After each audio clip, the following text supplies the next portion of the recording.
Hello ఇండియర్ fans, ఈ video మీకోసమే. So video చూసి అలా వెళ్ళిపోకుండా వీడియో నచ్చితే మాత్రం కామెంట్ బాక్స్లో జై ఎన్టీఆర్ అని కామెంట్ చేయండి. ఇక లేట్ చేయకుండా వీడియోని స్టార్ట్ చేసేద్దాం. పాన్ ఇండియా సినిమాలకి హైప్ క్రియేట్ చేయాలంటే అది సాంగ్స్ వల్ల లేదా ట్రైలర్తోనే సాధ్యమవుతుంది. ట్రైలర్ బాగుంటే సినిమాపై ఆటోమేటిక్గా అటెన్షన్ క్రియేట్ అవుతుంది. సినిమాకి ఎంత పబ్లిసిటీ చేసినారనే హైప్ ఈ సాంగ్స్ అండ్ ట్రైలర్తోనే వస్తుందని సినీ విశ్లేషకులు అయితే చెప్పిన మాట. ఇది నిజమేనని బాబా నుంచి రీసెంట్గా వచ్చిన కల్కి 2899 రెడ్డి సినిమా వరకు అన్ని ప్రూవ్ చేశాయి. ఒకవేళ సినిమా నుంచి వచ్చిన ఫస్ట్ ట్రైలర్ ఆశించిన స్థాయిలో ప్రేక్షకులను అట్రాక్ట్ చేయకుంటే మూవీ రిలీజ్ ముందు మరో సెకండ్ ట్రైలర్ ను వదులుతున్నారు.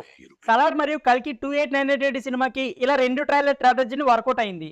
ఈ సినిమా ప్రమోషన్ లో ప్రభాస్ పెద్దగా పాల్గొనకపోయినా ట్రైలర్ తోనే మూవీపై ప్రేక్షకులు అటెన్షన్ పెరిగింది. అయితే సినిమా మొదటి రోజు కలెక్షన్ స్పష్టంగా కనిపించింది. ప్రమోషన్ లో మొదట ఆయుధంగా దారం యొక్క ట్రైలర్ ని ఇప్పటికే లాంచ్ చేశారు. అయితే ఈ ట్రైలర్ కి మిశ్రమ స్పందన అయితే వచ్చింది. ఎన్టీఆర్ అభిమానులకు ట్రైలర్ ఆలోచించిన సామాన్య ప్రేక్షకులు మాత్రం పెద్దగా చేరువ కాలేదు. సినిమాలో ఇంట్రెస్టింగ్ ఎలిమెంట్ ఏదో ఉంటేనే క్యూరియాసిటీ అయితే ట్రైలర్ క్రియేట్ చేస్తుందని మాట అయితే వినిపిస్తుంది.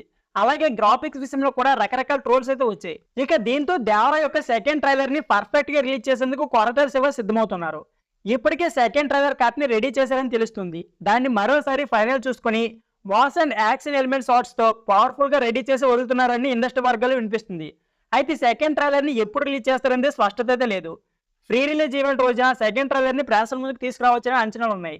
మరి ఈ సెకండ్ ట్రైలర్ పబ్లిక్ లో ఎలాంటి టైప్ క్రియేట్ చేస్తుంది అనేది ఇప్పుడు ఆసక్తికరంగా మారింది. సో ఫ్రెండ్స్, ఇది వీడియో. ఈ వీడియో నచ్చితే please like, share and subscribe my channel. Thank you for watching.